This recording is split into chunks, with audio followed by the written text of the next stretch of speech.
네, 좋은 정보의 공격과 방어로 이어갑니다. 주식명가 MTNW 나종식 어드바이저 나오셨습니다. 위원님 어서 오세요. 네, 안녕하세요. 네, 시장이 너무 밀리니까 기운이 쭉 빠집니다. 사실 어제는 좀 그래도 돌려 세우나 했는데 결국에는 또 코스피 지수는 2,500선도 깨졌고요. 코스닥 지수 2%가 넘게 쭉 밀렸죠. 오른 종목들 찾기가 너무 힘들더라고요. 근데 이렇게 어려운 상황에서 우리 시장을 자꾸 짓누르는 요소들이 추가되고 있지만 위원님께서는 30년간의 주식 생활이 있기 때문에 그간 얼마나 이런 상황을 많이 보셨겠어요. 네. 시장 어떻게 보셨어요? 참 이럴 때 시황 전략 질문 받는 게 참 네. 난처합니다. 예, 그러나 우리 주식을 하다 보면 이런 경우가 또 종종 일어나기 때문에 오늘은 제가 이제 아침 좀 시황 전략 중심으로 한번 말씀을 드리고자 합니다. 이미 뭐 잘 아시겠지만 조정이 일어난 이유, 몇 가지 이유를 들어보면은요, 첫째는 지정학적 리스크가 큰 것 같아요. 뭐 우크라이나에 이어서 또 중동, 그다음에 또 저희 홍해까지 지금 이제 번지고 있잖아요. 게다가 이제 문제는 남중국해도 좀 지금 요즘 약간 달아오르고 있죠. 이제 가장 직격적인 게 바로 우리나라예요. 엊그제 이제 김정은 뭐 위원장인가요? 그 사람이 뭐 우리나라 이렇게 뭐 적대국으로 명시하면서 외국에서도 그걸 좀 이렇게 곱지 않은 시선으로 보는 것 같아요. 외국인들이 가장 싫어하는 게 컨트리 리스크입니다. 예, 그것이 뭐 전쟁이 일어난다, 안 일어난다 할 수는 없지만 그것이 가장 좀 시장을 짓누르지 않았나 그런 생각이 들어요. 뭐 또 대만 또한 그 영향권에 있다고 보시면 될 것 같습니다. 두 번째는 트럼프가 그 아이오와 코커스, 예, 거기 민주당 대통령 후보 경선에서 51% 압승함에 따라서 뭐 트럼프는 뭐 잘 아시겠지만 자국 우선주의 아니겠습니까? 예, 그럼 관세를 비롯해서 무역 분쟁 그런 가능성이 항상 있고요. 그 다음에 이제 트럼프가 하는 게 뭐 친환경 정책, ESG 그런 정책이 후퇴하게 돼요. 그래서 엊그제 뭐 하나솔루션을 비롯해서 태양광 관련주들이 급락한 게 바로 그것도 증시에 영향을 미쳤다 이렇게 볼 수 있겠습니다.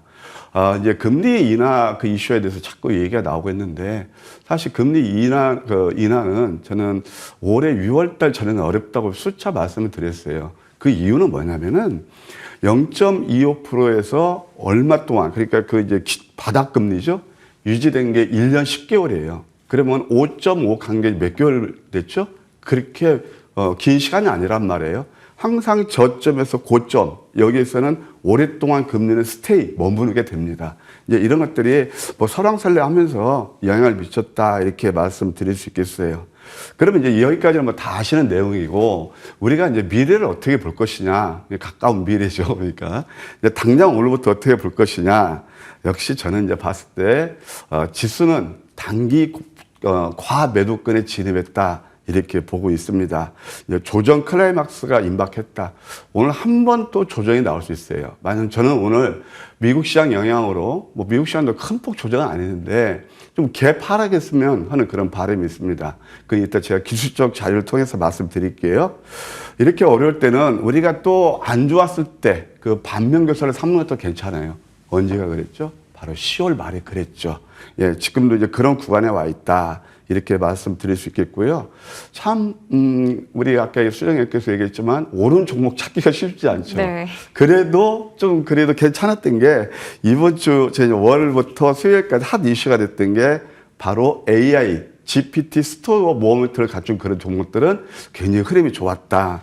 뭐, 이 시간 통해 소개시켜드린 종목이죠. 그러면 이제 오늘하고 내일 전망은 어떨 것이냐. 여기서 매도는 아닙니다. 저는 저 같은 저 개인적으로 분할 매수에 들어갑니다. 그리고 또 이제 여전히 이제 낙폭 성장주에 관심인데 문제는 자, 어느 때 추세 투자를 하는 거냔 말이에요. 10월 말 그때가 가장 기저효과가 많았을 때죠. 그때는 추세 투자를 하지만 제가 이제 1월 달 들어서는 물론 지금 이런 효과가 조금 이제 뭐 다 이렇게 빗발했지만 그래도 종목은 많이 좋았잖아요. 뭐 반도체 같은 거 상당히 좋았어요. 지수가 내려서 그렇지. 그래서 종목 장수가 지속되고 있는데 지금은 방명이 짧게 잡아야 됩니다. 그러니까 스타카토 전략이 좋다 이렇게 말씀드릴 수 있겠고 자 지금 제가 쭉 말씀드렸던 일련의 그런 것들이 다 하나로 집약돼서 나타나는 게 있답니다. 그게 뭘까요? 바로 기술적 지표입니다. 왜 지금 과매도 구간인지 그 제가 한번 설명을 드릴게요. 이 코스피 차트입니다. 뭐 이미 시장에 나오는 그 뉴스는 제가 설명을 다 아시는 거잖아요. 그런 미래를 포커스팅 예측하기에는 바로 이런 것들이에요. 자, 이게 그때 10월 말 코스피거든요. 이때 많이 내렸죠. 여기에 공통된 특징이 나오는 게 있습니다. 소위 말해서 보조지표 오실레이터가 지금 보게 되면 0에 가까워지고 있고 지금도 2.46이에요. 이제 우리는 항상 심리적으로 이때는 패닉이 오죠. 또 하나 단기 그 하락의 클라이막스가 뭐냐면은 어제 같은 건 그런 현상이 나타났어요. 하락 종목수 대 상승 종목수. 그 비율이 1대 9가 나오면 거의가 끝자락에 옵니다. 물론 단 하나 변수가 남았어요. 10월 달은 이때 개인 투자들이 한 2조 4천억 정도 그냥 뭐 자의반, 타의반, 투매가 나왔죠. 반대매매. 근데 지금은 개인 투자들이 좀 사고 있다는 것이 약간 거슬리는 부분이긴 하지만 그래도 거의 바닥에 가까워지고 있다. 조금 더 우리가 안 좋게 보는 게 안 좋게 보아도 지난번 여기서 갭 상승했던 자리 이게 바로 공매도 금지였죠. 이것을 메울 수 있어요. 그러면 여기까지 내린다 하더라도 지금 지수가 9% 내렸거든요.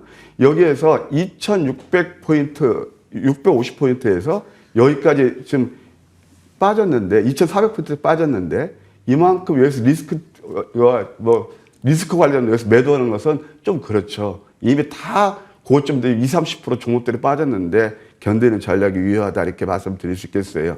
코스닥도 역시 보시게 되면은 어제 이제 코스닥이 좀 많이 빠졌잖아요. 키 맞추기 조제나 보시면 돼요. 그래서 코스닥도 이제 거의 여기서 이제 매도가 아니다.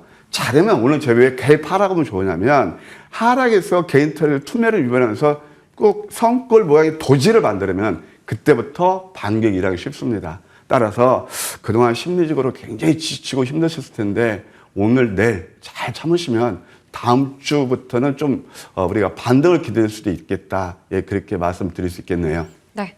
확실히 시장에 대해서 좀 깊이 있게 분석을 해주셨는데요. 또 차분하게 설명해 주시니까 위로받는 느낌도 들고요. 좀 안심이 된다라는 생각도 들었습니다. 우선은 지금 단기적으로 과매도 구간인데 이럴 때일수록 우리가 좀 방망이를 짧게 주는 게 중요하다. 스타카토 전략 중요하다 말씀해 주셨고요. 우선 지금 월요일과 수요일까지 사실 공격 전략으로 저희가 대응했기 때문에 이 어려운 시장에서도 최근에 이슈가 있는 종목들 잘 잡아서 수익을 냈었습니다. 목요일부터 금요일까지는 중립 전략 겠지만 그러면 월요일부터 수요일까지 어떤 종목들로 수익이 잘 났었는지 체크해 보도록 하겠습니다. 오늘 AS 받아볼 종목은 총 3가지가 될 텐데요. 먼저 첫 번째 종목은 인스웨이브 시스템 볼게요. 이 종목 같은 경우에는 어려운 시장에서도 장중에 변동성이 있긴 하지만 그래도 고점 부근에서 잘 시세를 유지하고 있는 상황이거든요. 지금 55%라는 수익률을 기록하고 있습니다. 이 자리에서 추가적인 전략 궁금해요. 예, 인스웨이브 시스템 제가 이제 12월 달부터 신규 상장 납포간 신규 상장을 보자 그런 말씀을 드렸잖아요. 대표적인 회사가 바로 이 회사입니다.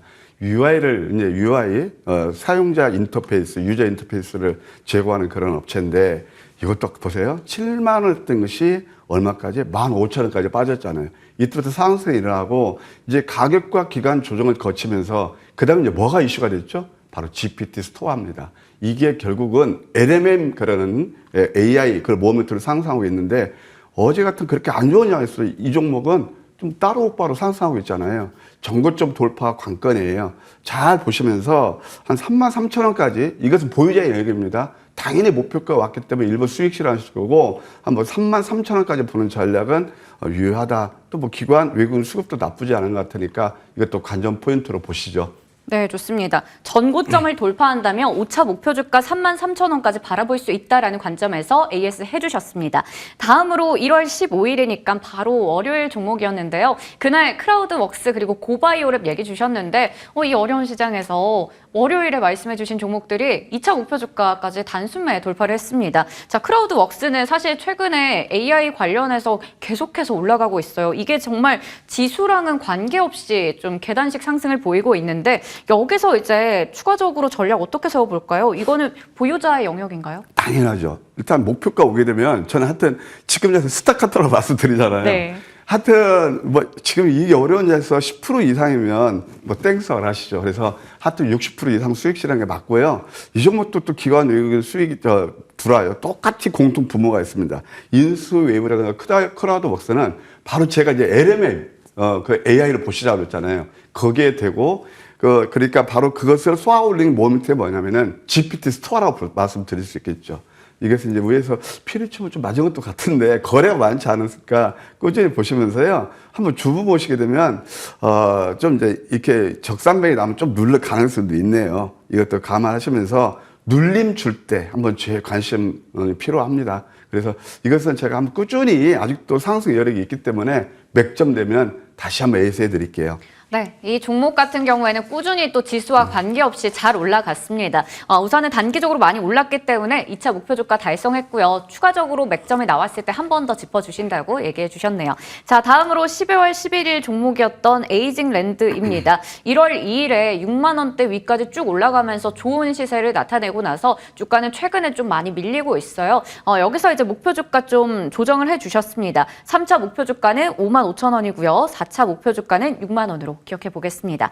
자, 그러면 이번 주 남은 거래일은 중립 전략으로 가자라고 얘기해 주셨는데 첫 번째 종목 신성 델타테크 가지고 오셨어요. 익숙한 종목이고 그때 우리가 이게 주식 이게 맥점을 배웠던 네. 종목이에요. 뭐 제가 시간상 뭐 기업 내용을 생략하고요. 한번 자리만 볼게요. 이에서는 결국 LG의 R이라 볼 수 있고 하나 주목할 포인트 하나만 마지막에 RNS 벤처캐피탈 지분을 52% 보유하고 있어요. 예, 그것도 이제 뭐 앞으로 좀 우리가 관전 포인트가 아닌가 생각이 들고요. 기술적인 자리를 보실게요. 이게 그때 이제 이때는 막 매수하시면 안 된다 그랬죠. 양양 패턴이 나오면서 바로 이날 제가 여러분께 이 시간을 통해서 추천드렸는데 급등이 나와서 뭐 연상 가면서 231%까지 급하게 올랐거든요. 이것도 지금 양양 패턴이 나오고 있네요. 그래서 이제 지금 밴드 기준선 맞고 지금 서서히 터닝 포인트가 와 있다. 5만 7천 원 정도 뭐 시간을 좀 내려서 충분히 매수가 줄 가능성이 있어요. 좀 낮게 잡으시고요. 목표가 1차는 6만 원, 2차는 6만 2,500원, 예, 손절은 5만 원 제시해 드릴게요. 네, 첫 번째 종목 신성 델타테크 확인해 봤습니다. 매수가는 5만 7천 원이고요. 목표 주가 1차는 6만 원, 2차는 6만 2,500원, 손절가 5만 원 기억해 보겠습니다. 다음 종목은 최근에 또 굉장히 이 경영권 분쟁 관련해서 네. 중심이 되고 있는 한미사이언스 가지고 오셨는데 네. 이게 1월 16일이었죠. 화요일에 상한가를 기록하고 나서 어제장에서는 한 10%가 넘게 또 쭉 밀렸거든요. 뉴스는 계속해서 나오고 있습니다. 지금 뭐 장차남이 가처분 신청을 하면서 더욱더 이게 경쟁이 격화될 거다 이런 얘기 나오는데 이럴 때 잡아도 괜찮은 건가요? 참 어떻게 보면 소유욕, 그 다음에 또 이게 돈, 이것이 그냥 뭐 부모 자식 간에 그것도 갈라놓는 것 같아요. 형제 시간도 네. 갈라놓고 바로 그런 회사가 아닌가 생각이 듭니다. 임선배 회장이 타계한 이후에 이제 그 부인하고 딸하고 합쳐져 있고 그 다음에 또 원래 이제 장남이 임종윤 씨가 있는데 그 밑에 이제 동생이 남동생이 있어요. 그래서 원래는 이게 좀 엄마 편인가 했더니 또 어제 뉴스랑 보니까 형한테 붙었단 말이에요. 뭐 잘 아시겠지만 한미약품 그다음에 JVM 예 그것이 보유하고 있는 그런 지주사가 되겠습니다. 지난번 오시아하고 한미약품하고 이제 합병해서 엊그제 이제 그 법원에 이 두 형제가 그 효력 무효인가요? 가처분 신청을 냈어요. 그것도 하나 이슈가 될 겁니다. 자리를 보실까요? 이 상한가 따라가면 안 되시고요. 그래서 이게 이제 상한가 되면 음선 나오는 거 가끔 한 번씩 나는 황금 맥점 전략이에요. 오늘 5일선 정도 매수는 무리 없어 보여요. 한 49,500원 정도 매수는 무리 없겠고, 목표가 1차 52,000원, 2차 54,000원, 손절가 44,000원 제시해 드릴게요. 네, 이게 또 여러 가지 논란도 있고 이슈도 있기 때문에 좀 강심장이 아니면 좀 들어가기 어려울 것 같다라는 생각도 드는데요. 매수가는 49,500원이고요. 목표 주가 1차는 52,000원, 2차는 54,000원, 손절가 44,000원 잡아주셨습니다. 그런데 장중에 또 뉴스 나오면서 막 변동성이 있으면 이럴 때 대응 어떻게 해야 되나요? 이제 제가 밴드를 운영하고 있습니다. 아침마다 선물 보따리. 제가 이제 이렇게 방송이나 장중 무방할 때는 좋은데 그렇지 매일 못 하거든요. 아침마다 여러분께 선물 보따리 많이 이렇게 제가 전달해 드리고 있습니다. 그리고 또 무방 예고도 계속 해드리고 있으니까요. 그걸 많이 활용해서 해요. 최근에 또 많은 분들이 오셨어요. 제가 과거에 카톡 올 때는 왔을 때는 막 하루에 몇백 분씩도 들으시고 그랬거든요. 이 아침 시간에. 그래서 이제 밴드도 새롭게 채널을 만들었으니까 많이 와주시고요. 오늘은 또 제가 무방도 합니다. 지난주 좀 장도 안 좋았는데 월요일 날 대성 에너지 상한가 갔죠. 네. 그다음에 크라우드웍스 좀 내려서 고바이랩 다 급등 나왔죠. 예, 그래서 하여튼 뭐 다 좀 좋은 수익을 드리고 있습니다. 오늘 아까 수정님께서 제로투세븐이라든가 그다음에 보령메디아스인가요? 네. 그것이 시간에 상한가 갔나요? 저출산 관련주에서 여러분들이 모르는 또 숨은 진주도 있어요. 8시 반부터 준비되어 있습니다. 많이 와주셔서 장은 어렵지만 난세의 영웅조가 탄생한다고 그러잖아요. 함께 해주시면 감사하겠습니다. 네. 어려운 장에서도 수익을 내는 종목들 얘기해 주신 거 보니까 참 대단하다라는 생각이 드는데요. 어려운 장에서 영웅이 될 수 있는 종목도 오늘 공개해 주신다고 합니다. 많은 관심 부탁드리겠고요. 지금까지 주식명가 MTNW 나종식 어드바이저와 함께했습니다. 고맙습니다.